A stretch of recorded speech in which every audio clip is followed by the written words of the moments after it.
이 시편 63편은 표제에 의해서 보면 알 수 있듯이 다윗이 유다 광야에 있을 때 지은 시예요. 이제 학자들은 다윗이 왜 광야로 내몰렸나, 그 이유를 아들 압살롬의 반역 때문이다, 그렇게 보는 거죠. 사실 다윗 하면 광야 생활 전문가예요. 어디 사막 여행 가이드 구하면 다윗이 적임자였습니다. 그렇게 사막에서 잔뼈가 굵었고 사막에서 도망자 신세로 살았지만 젊은 날 다윗과 오늘 이 시를 쓴 다윗은 다르다. 젊은 날에 사울왕에 쫓길 때는요, 그때는 굉장히 민첩했어요. 용기도 100배였습니다. 믿음의 배포도 대단했어요. 근데 지금 다윗의 처지는 어떻습니까? 이미 지긋한 나이입니다. 압살롬이 쿠데타를 일으킨 때가 언제냐 하면 다윗이 30세에 왕이 돼요. 30에 왕이 되고 난 다음에 무려 26년 동안을 통치를 했어요. 그러니까 56살 즈음에 아들 압살롬의 쿠데타가 일어났다. 나이가 적어도 56세예요. 아유, 우리 조장로님 같은 목사님 56이면 청춘이지 이러시겠지만, 그러나 옛날 시대를 감안해야 되고, 여러분 지금 이 다윗은요, 왕궁에서 26년을 살아서 몸이 이미 왕궁 스타일로 체인지된 사람이에요. 그런 그가 이미 익숙한 왕궁 생활을 떠나서 다시 광야로 내몰린다는 것은 참으로 죽지 못해 내몰린 상황이다. 여러분, 사실 몸이 아프면 만사가 귀찮아요. 몸이 좀 아프면요, 삭신이 쑤시면 이게 모든 게 귀찮고 정말 힘이 없어요. 그런데다가 게다가 한 가지 더 있는데, 아니 자기 자식이 자기를 죽이겠나라고 쿠데타를 일으키고 쫓겨가는 신세가 되었으니 주변에 같이 있는 신하 앞에서는 얼마나 참 비참하고 황당하고 당황스러웠겠으며, 자기의 그 무력함과 비통함 때문에 다윗 왕의 내면은 완전히 부서져 무너져 내렸다, 그러는 거죠. 이제 그렇게 왕궁에서 쫓겨난 다윗이 선 장소가 광야인 겁니다. 지금 다윗 왕은 광야에 서 있습니다. 지난 금요일 저녁에 우리 최 목사님이 광야라는 찬양을 불렀는데, 저는 오늘 주일날 딱 한번 찬양을 드리면 이거 딱 안성맞춤이다 했는데, 우리 최 목사님이 세련되게 살짝 비켜가 주셨어요. 여러분, 다윗에게 있어서 광야는 실제로 모래바람이 일는 피지컬한 광야, 진짜 광야였지만 사람마다 광야에 대한 이미지는 좀 다양할 수 있는 것 같아요. 그렇지만 공통적으로 광야하면 떠올리는 것 4가지 정도가 있는 것 같아요. 광야 첫 번째는 길이 보이지 않는 곳이에요. 사방을 둘러봐도 전부 다 길 같은데 길은 정작 모르는 곳이에요. 그러니까 GPS가 필요한 곳이 아니라 거기에는 나침반이 필요한 곳이다, 그런 말이에요. 또 광야는 어떤 곳이냐 하니까 채워지는 것이 없는 결핍의 땅이에요. 음식도 없고요, 물도 없고요. 아주 가끔 오아시스가 나오기는 하지만 그게 스티뮬러스 책에서 평생 한 번이나 올까 말까 한 일이지, 그렇게 사막에 오아시스가 잘 안 만나진다, 이 말이에요. 그러니까 광야는 어떤 곳이냐? 목마른 곳이고 흙이진 곳입니다. 선인장을 찾아서 칼로 껍질을 벗겨서 선인장 속에 있는 재를 먹어보지만 그게 무슨 해갈이 되겠느냐는 말이죠. 세 번째로 광야는 두려운 곳이에요. 여러분, 광야에 모래바람이 불어오고 온도 차이가 심하고 낮에는 숨이 턱턱 막히는 지열과 밤에는 얼음처럼 차가워지는 마이너스 온도로 떨어지는 그곳에 있다는 건 두려운 것이에요. 또한 사막에서 볼 수 있는 것은요, 여기저기서 말라 비틀어져 가는 사람과 짐승의 해골들이 바람에 나뒹구니, 그리고 독사가 있고요, 방울뱀이 있고요, 맹독성을 지닌 정갈이 나오고요. 며칠 전에 우리 교회 어느 전도사님 집에 정갈 아마 1cm짜리가 나왔는데 얼마나 놀랐는지 모른다는 얘기를 들었습니다. 그런데요, 배만 고프면 낮이고 밤이고 잡아먹겠다고 다가오는 하이에나가 가득 차 있고요, 밤이 되면 야생 짐승들의 울음소리가 사람을 두렵게 하니 그 어찌 두려운 것이 아니겠습니까? 게다가 사람들이라고는 잘 없어요. 도시 생활이 아니잖아요. 예루살렘이 아니잖아요. 그러니까 관계가 단절된 곳, 고독한 곳이 광야였겠다. 여러분에게는 광야 어떻게 와닿는지 모르겠어요. 많은 상담가들이 광야를 거쳐간 사람들의 얘기를 이렇게 좀 모아놨더라고요. 그들은 이렇게 호소하는 거죠. 디렉션이 보이지 않으니까, 방법이 보이지 않으니까 소망이 끊어진 것 같아요. 무기력했어요. 이제는요, 삶의 의욕 같은 거는 떠난 지 오래예요. 회복, 목사님 그런 말 하지 마세요. 우리 회복 안 돼요. 아니, 사방이 전부 다 열려 있는 것 같은데 방향 감각을 상실해서 뭘 해야 될지를 모르겠어요. 진짜 어떨 때 상담하다 보면 광야길을 가시는 분을 만나면요, 그렇게만 가면 되겠는데 그게 알려줘도 못 가겠대요. 여러분, 삶이 얼마나 무겁든지 이미 포기한 지 오래된 곳이 광야 아니겠습니까? 미로 속에 빠져 있는데요, 기쁨, 그게 무슨 소망이 있겠냐고요. 늘 공허하고 또 공허한 것이 광야를 지나가는 사람 아닌가 싶어요. 그래서 흔히 많은 사람이 말하기를 우리 인생 자체는 다 광야를 걷는 것이다, 그런 것 같아요.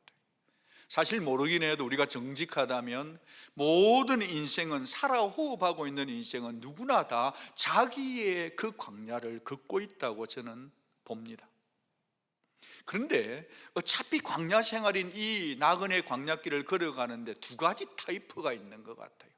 하나는, 한 타입은 광야에 질질 끌려달리는 인생이 있는가 하면, 또 다른 한 타입은 그 광야 속에서도 자기의 삶을 주도적으로 광야를 끌고 가는 사람들도 있더라, 이 말이에요. 예, 쉽지는 않지만요. 그래서 가만히 목회자로서 사람들을, 성도인들을 지켜보면 어떤 사람은 광야를 만나면 하나님을 떠나버리는 분이 계시더라고요. 어떤 분은 광야를 만나면 그냥 그 광야에 끌려가 버려요. 우리 모두가 다 다윗 같을 수는 없겠지만 그래도 성도라면 모름지기, 성도라면 모름지기 말이죠. 오늘의 이 다윗처럼 광야 속에서도 광야의 환경을 주도적으로 끌고 가는, 그래서 시를 쓰는, 누군가 남자는 시로 인생을 쓴다 그랬는데 저와 여러분이 시를 한번 써보면 어떻겠냐.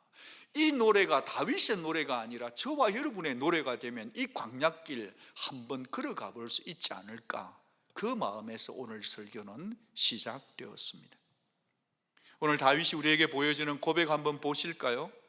그의 고백을 천천히 읽다가 보면 광야의 그 고통, 광야의 그 적막함, 광야의 그 결핍, 그 모든 것이 다윗에게는 오히려 기도하는 삶을 도전하는 자극제가 되고 촉진제로 보인다, 이 말이에요.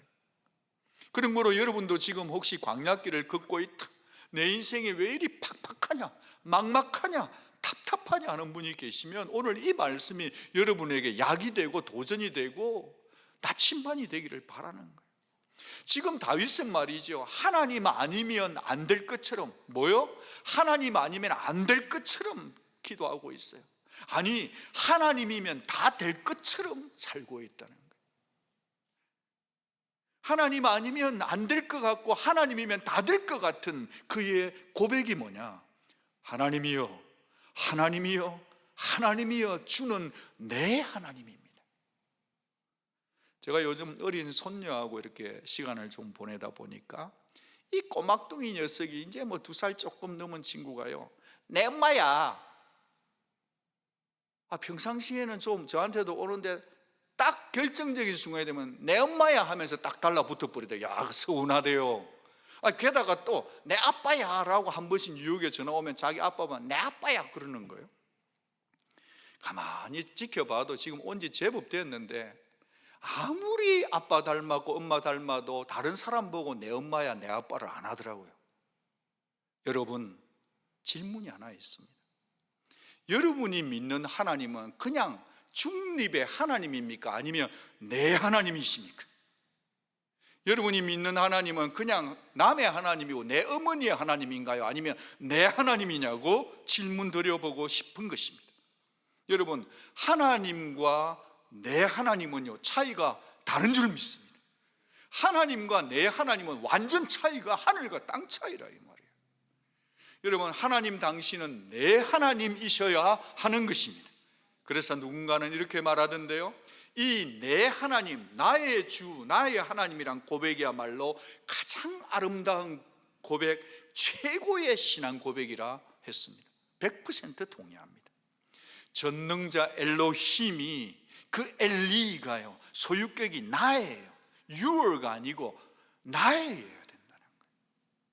이 나의 하나님이란 고백 속에는 우주와 역사의 하나님이 포함되어 있고요, 전능하신 하나님이 포함되어 있는데, 그 전능자 우주와 역사의 하나님이 나를 위해서 지금도 사랑을 쏟아붓는 줄 믿는다는 고백인 줄로 믿습니다. 여러분, 그런데 가만히 보면 크리스천이라고 해서, 교회 다닌다고 해서 이 고백을 하면서 그대로 제대로 다 살고 있냐? 다 그렇게 살지는 않던데요, 여러분. 자, 그렇다고 한다면 누가 이 고백, 내 하나님이란 고백을 할 수 있는가? 그것은요, 하나님을 체험한 사람이에요. 하나님께 가까이 있는 사람인 것입니다. 여러분, 하나님 말은 많이 해도 하나님을 제대로 경험하지 못했거나 하나님을 제대로 맛보지 못한 사람, 그 사람에게는 내 하나님이란 고백이요, 쉽지 않아요. 교회를 아무리 많이 오고 가셔도요, 하나님이 내 하나님이라고 고백될 때 교회 다님의 의미가 있다 이 말이에요. 여러분, 이 시간에 도전합니다. 여러분 중에서 이 방송을 듣든지 이 자리에 계시든 댁에 계시든지 간에 하나님이 내 하나님이란 고백이 아직 서리고 있다면 오늘 이 시간 그 무엇보다 주여 제게 은혜를 주시되 하나님을 내 하나님으로 믿고 고백하는 자 되게 하옵소서. 그러니까 지금 다윗이 내 하나님을 찾는다는 의미는 뭘까요? 지금 다윗이 하나님은 내 하나님이라는 이 의미 속에는 이미 다윗의 평생을 살아오는 동안 하나님 그분은 나에게 숱하게 많이 나를 도와오셨다는 경험이 전제되어 있다는 거예요. 하나님이 내 하나님이라 할 때는요, 그게요, 오늘 고백이 아니에요. 연세 드신 장로님이나 권사님들을 만나 뵙고 대화를 듣다 보면, 목사님, 그래도 하나님 내 하나님이잖아요. 제 하나님이, 그 고백은요, 오늘의 고백이 아니라 과거 처음 믿을 때부터 지금까지, 지금이 올 때까지 하나님은 숱하게 나를 도와주신 내 하나님이라는 고백인 줄로 믿는 것입니다. 하나님을 뜨겁게 사랑해 보지 않은 사람, 하나님이 내 하나님이라는 고백이 없는 사람은요, 회개하는 필요도 없어요. 눈물도 별로 날 것도 없어요. 하나님과 교제가 깨어진다, 당신 그러면 큰일 납니다, 하나님이 싫어한다 해도 별로 시큰둥이야. 그다지 두려워하지도 않아요. 왜 그렇죠? 하나님이 아직 내 하나님이 안 되었기 때문에 그런 거 아닐까요? 그러나 말이죠, 그러나 다윗은 달랐다 이 말이에요. 내가 간절히 주를 찾습니다. 내 영혼이 주를 갈망합니다. 내 영혼뿐 아니라 내 육체도 주를 앙모합니다라고 고백한단 말이에요. 여러분, 혹시 여러분 그런 적 있는지 모르겠어요. 요즘 애들 데리고 우리 최 목사님도 자기 가족끼리 막 이렇게 물놀이 하는 거 하나 사가지고 거기다 애를 집어넣는다 그러는데 부러워요? 좋습니다. 여러분, 요즘 날씨 더우면요, 거기다가 콘크리트 바닥에 찬물을 한 바가지 푹 뿌려보세요. 그러면요, 그 콘크리트 바닥이 소리를 내면서 어이구 시원하네 하면서 콜콜콜 하면서 소리가 나요. 무슨 말인지 알아들으신지 모르겠어요. 이스라엘 가보면요, 바짝 말라있을 때 비가 쏟아지면 이 비를요 싹 땅이 빨아당긴단 말이에요. 지금 메마른 광야가 그 비가 내리기를 갈급하는 그 마음으로, 그 메마른 광야, 그 사막이 내 마음밭이 되는데 사막 자체를 좋아하는 게 아니라 하나님 당신의 은혜를 사모합니다. 내려만 주소서, 내가 아멘으로 받겠습니다는 이 시적인 비유, 이게 와닿아야 된다 이 말이에요. 그러면서 그는 이전에 성소에서 하나님 앞에 자유롭게 예배드린 때를 회상 기억한단 말이에요. 내가 주의 권능과 내가 주의 권능과 뭘 보려 하여? 영광을 보려 하여 이와 같이 성소에서 주를 바라보았나이다. 여러분, 저는 여기서 성경에는 나와 있지 않지만 다윗이 무릎을 광야에서 꿇었다고 봐요. 오래전에 우리 교회에 계신 어느 권사님 중에 참 그 약한 무릎으로 꼭 기도할 때 콘크리트 바닥에 기도하는 분을 봤어요. 여러분, 저는 여기 성경 속에는 근거는 없지만 다윗이 광야 속에서 돌바닥에서 무릎을 꿇고 하나님을 사모했다라고 상상하는데, 여러분 동의하셔도 되고 안 하셔도 돼요. 성경을 읽다가 보니까, 성경 역사 속에 보니까 모든 위대한 하나님의 사람은 무릎을 꿇었어요. 솔로몬이 무릎을 꿇었던데요. 여러분, 엘리야가 무릎을 꿇었던데요. 에스라가 무릎을 꿇었던데요. 신약으로 넘어와도 스테반 집사가 무릎을 꿇고 기도하던데요. 바울이 무릎을 꿇고 기도하던데요. 그리고 무엇보다도 예수님 당신이 무릎을 꿇고 기도하시더라 이 말이에요. 그래요. 여러분, 아무리 현실이 목마름이 지독할지라도 무릎 꿇은 사람은 알게 돼요. 아무것도 보이지 않는 광야일지라도, 팍팍한 광야일지라도 말이죠, 그곳에 무릎을 꿇으면, 그 자리에서 하나님을 찾으면 그 이상 장소는 더 이상 광야가 아닌 줄을 믿습니다. 여러분, 성도가 살아가면서 광야를 지나갈 때가 있어요. 반드시 있습니다. 그럴 때, 그때 무릎을 딱 꿇고 전능하신 하나님을 향해 사모함을 가지면요, 알게 되는 게 있어요. 그런 거구나.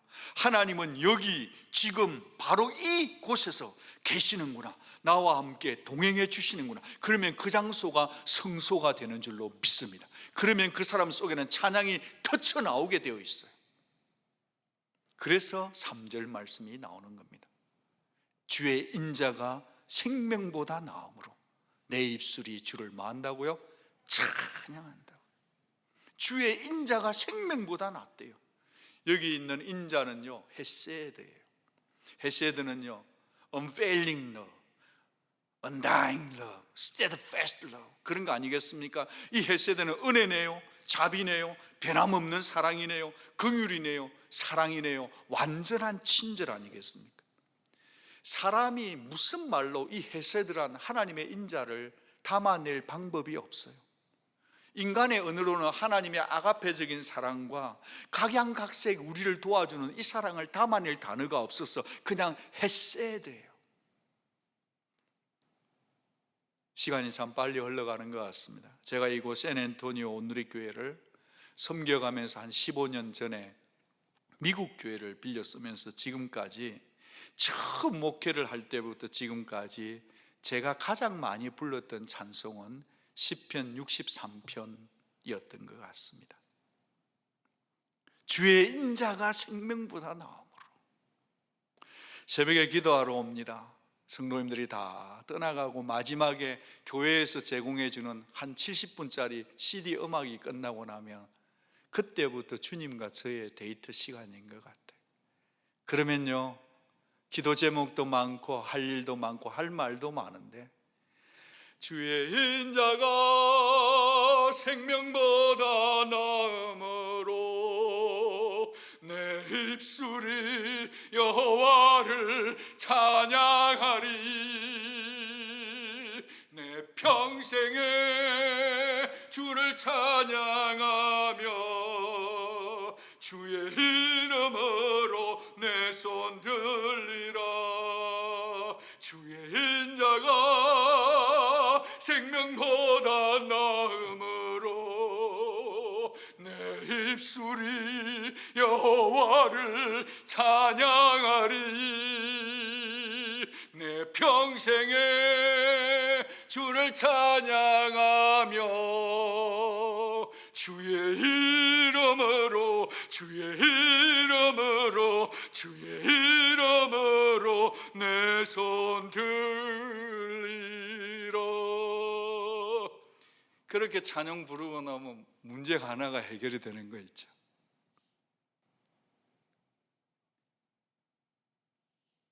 하나님 불쌍히 여겨주시면 아니고 하나님 인자 아니면 이미 목회 못하겠더라고요. 하나님의 인자 아니면 아무것도 할 수 없더라고요. 저야 주님의 인자하심만 붙들면 그냥 절박한 심정으로 어떨 때는 마음이 안타까울 때 그 노래를 불렀지만, 목이 턱설하고 불러댔지만, 오늘 다윗은 주님의 인자가 내 생명보다 낫다고 하네요. 신앙 고백의 수준이 너무 다르지 않나요? 내 생명과 맞바꾸어도 주님의 인자가 더 좋다는 고백 아니겠습니까? 우리 다 살아보려고 노력하고 이 땅을 살고 있는데, 아우성인데 다윗은 알았어요.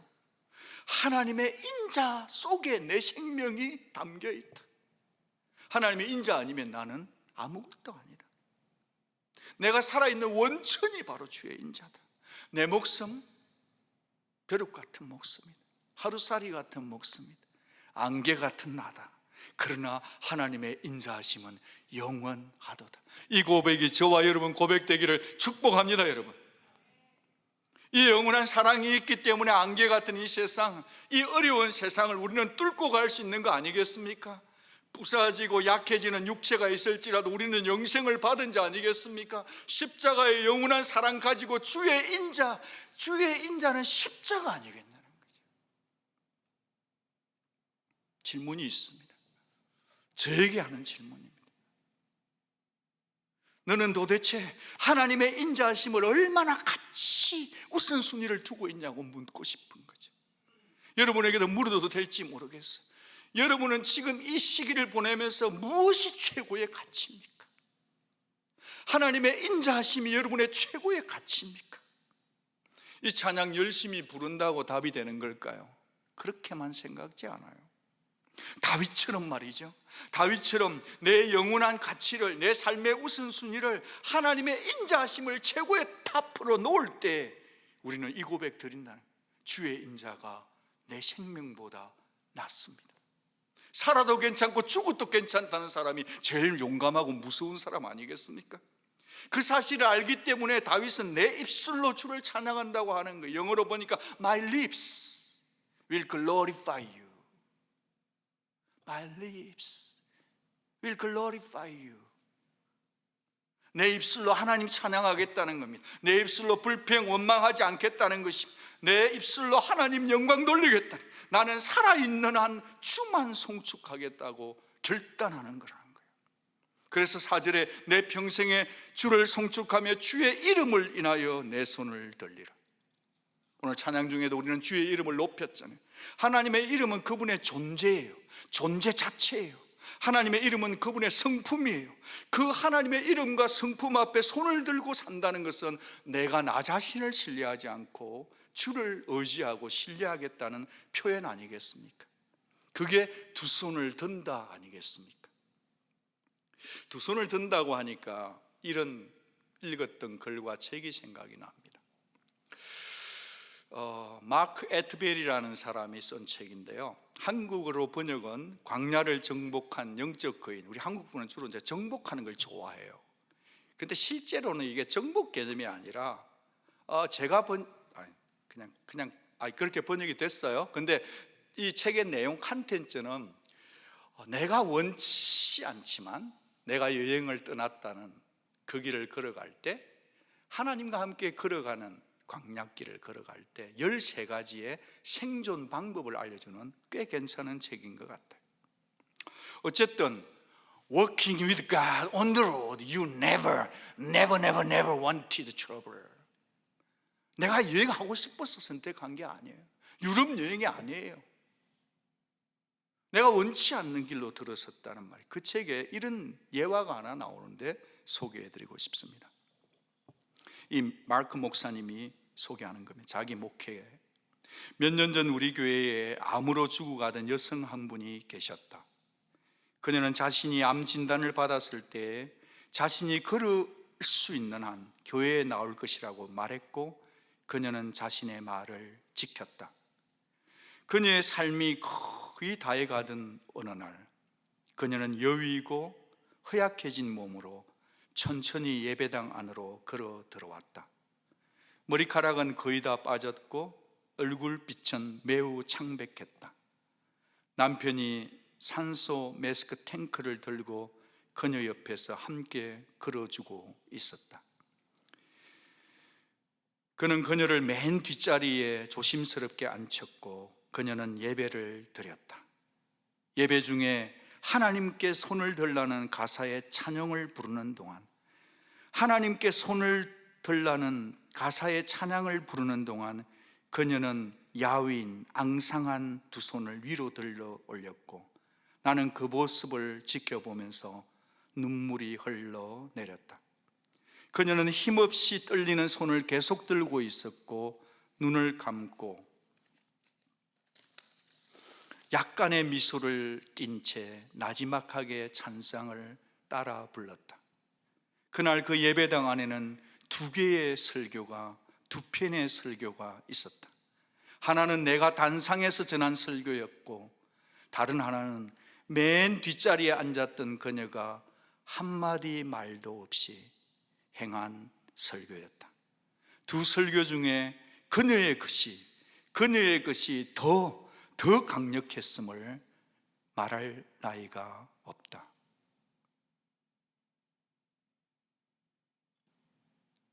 우리가 저도 목회를 하다 보면 우리 교회에도 암 투병하는 분이 오셔서 예배를 드릴 때 보면 더 예배를 잘 드려야지 나도, 그 생각이 멈춰질 때가 없어요.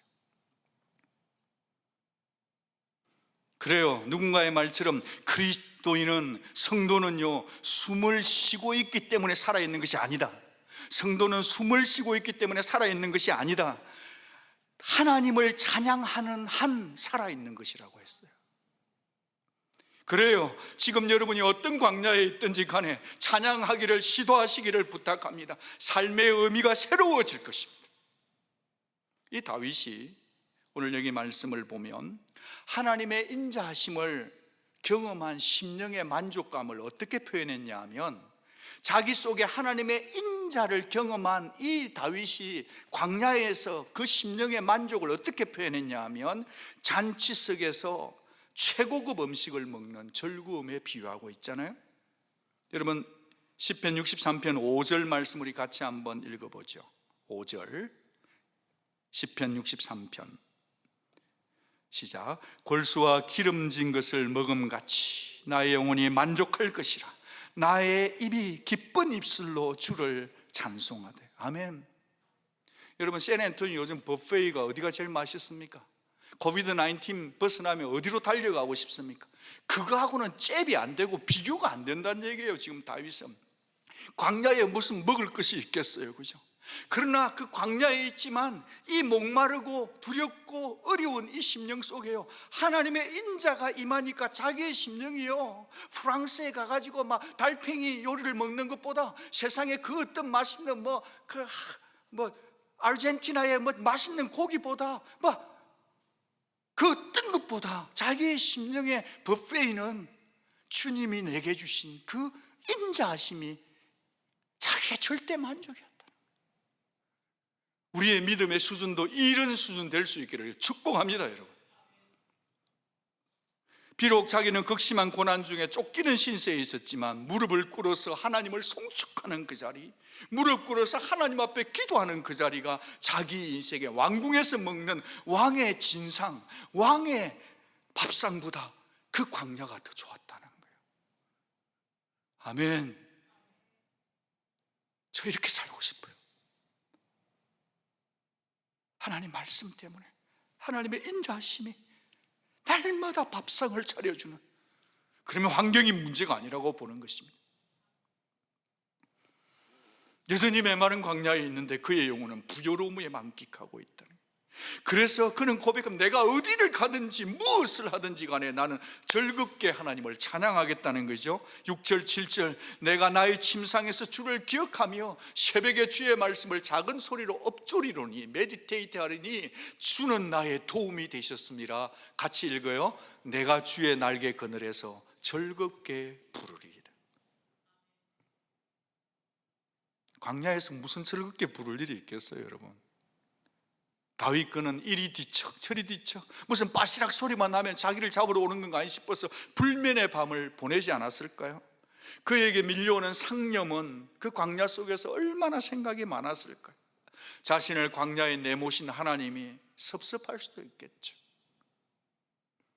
자신을 비관하고 연민에 빠질 수도 있겠죠. 아들의 배신에 분노할 수도 있고 신아들의 배신에 분노의 칼을 갈 수도 있었겠죠.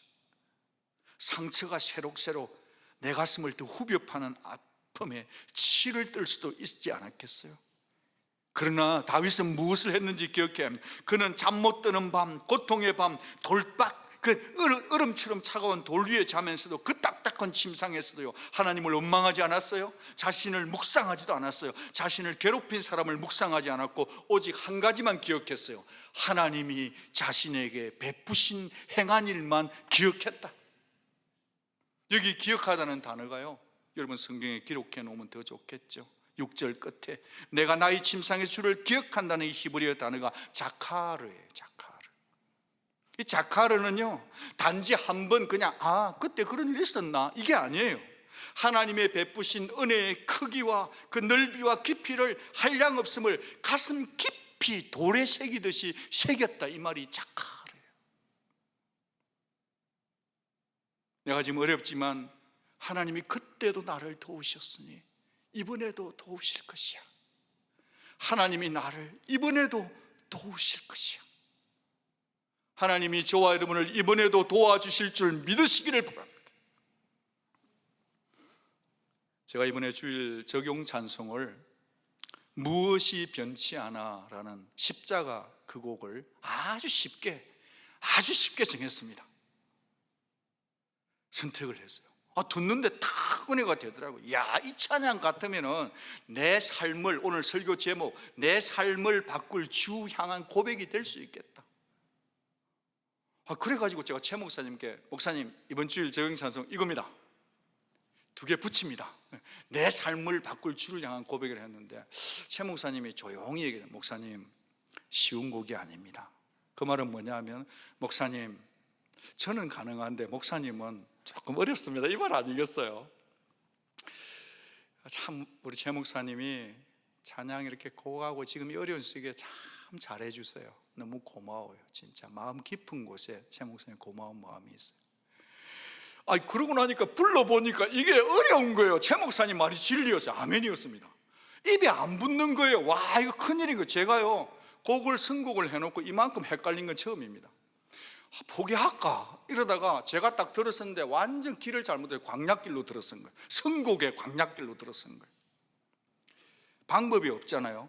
그래서 선택한 방법이 그냥 듣는 거예요. 새벽기도 올 때도 막 박지연 전도사의 무엇이 변치 않아 그걸 듣고, 시간만 나면 들어요.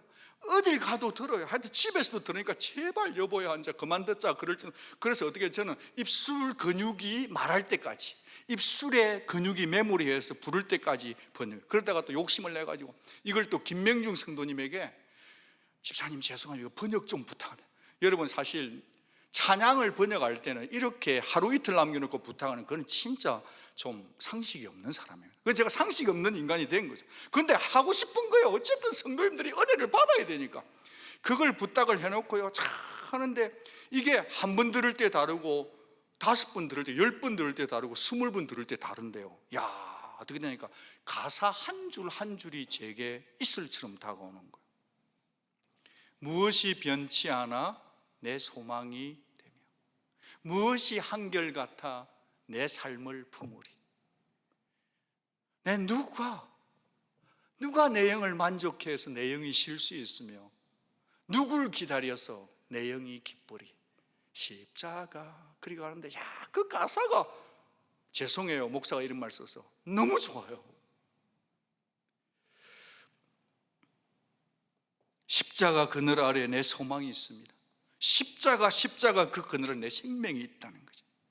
여러분 중에 혹시 지금 다윗이 경험했던 그 경험이 사라진 지 오래되었습니까? 아직도 의심과 불신이 여러분의 찬양을 훔쳐간 지 오래되었습니까? 그렇다면 지금은 주의 인자하심을 찬양해야 될 줄로 믿습니다. 무엇이 변치 않아 내 소망 될 수 있습니까? 주 예수뿐이에요. 무엇이 한결같아서 나의 삶을 품어줄 수 있죠? 예수뿐이에요. 돈도 아니고 사람도 아니에요. 누가 나를 만족해 내 영이 쉴 수 있을까요? 그 누구도 아닌 예수 그리스도예요. 그 누구를 기다려서 여러분 영혼이 기쁩니까? 주 예수 그리스도 뿐인 줄 믿습니다. 여러분, 스티뮬러스 패키지가 아니에요, 여러분. 잠깐이에요. 그건 주 예수뿐이에요. 변치 않는 하나님, 한결같은 하나님, 십자가 그 그늘 아래 가서 우리 모두가 영혼의 쉼터가 될 수 있기를 바랍니다. 예수님만이 여러분 영혼의 절대 만족입니다. 예수님만이 여러분의 영혼의 기쁨인 것입니다. 이 고백을 터뜨리면서 이 광야길을 용감하게 걸어갈 수 있기를 바라요. 제가 처음에 이 노래를 부를 때 처음부터 반석에서 물이 터지고 은혜된 게 아니고요, 계속 부르다 보니까요, 여러분 혹시 우리 조장님 그런 경험이 있어요? 산에 가보면 이 대나무 관에 물이 쫙 나면서 똑똑똑 뜨는데 그 쪽박으로 한쪽 쫙 마시면 시원, 그런 거 혹시 조대 입사님 경험이 있으신가요? 찬물 톡톡톡톡톡 떨어지는데, 이 찬양을 계속 부르는데요, 이게 계속 은혜가 되고요. 제가 좀 죄송한데 우리 집사람보다 이 찬양이 훨씬 좋아요. 오늘 집에 갔어요. 큰일입니다. 기도해 주십시오. 너무 좋아, 예수님이. 여러분, 제가 부탁 하나 드리는데요, 이 찬양을 이번 주 내내 한번 꼭 자주 들어보시고 눈을 감고 여러분이 종이에다가 이 가사를 한번 써보세요. 내가 기억한 것을 내 손으로 써보는 거, 그거요, 참 차이가 나요. 그 옛날 아들에게 쫓긴 다윗이 광야에 거할 때 이 노래를 불러서 힘을 얻고 소망을 얻었다고 한다면, 오늘 이 시편 63편은 여전히 저와 여러분의 시가 될 수 있는 줄로 믿습니다. 여전히 저와 여러분의 노래가 될 수 있는 줄로 믿습니다. 말씀을 마치면서 오늘 말씀을 기억하고 마음에 새겨서 좀 생각해 보고자 합니다. 오늘 말이죠, 오늘 내 삶을 바꿀 주를 향한 고백은 무엇이어야 하겠습니까? 오늘 주를 향해 드릴 내 삶을 바꿀 고백은 무엇이어야 하겠습니까? 그 첫째는, 하나님은 타자의 하나님이시기도 하지만 내 하나님이셔야 합니다. 하나님은 다른 사람의 하나님이기도 하지만 내 하나님이셔야 될 줄로 믿는 것입니다. 두 번째는, 주의 인자하심이 내 생명보다 더 소중하니 내 평생에 손들어서 주만 송축하겠다는 고백을 드릴 수 있기를 바랍니다. 주의 인자하심이 내 생명보다 나으니 내 입술로만 노래하는 것이 아니라, 내 생명 뭘 그리 붙들고 우리가 아둥바둥 살겠어요? 하나님이 어떤 분인 줄 알아. 하나님의 인자하심 때문에 내 생명보다 귀하다고 내 손 들고 내 입술로 주를 송축하는 그 고백이 있기를 바라는 것입니다. 세 번째는, 오직 주님만 나의 오아시스, 나의 도움이 있음을 내 입술로 항상 고백하기를 원합니다. 아까 그 책 가운데 13가지 지혜 가운데 그런 얘기가 있더라고요.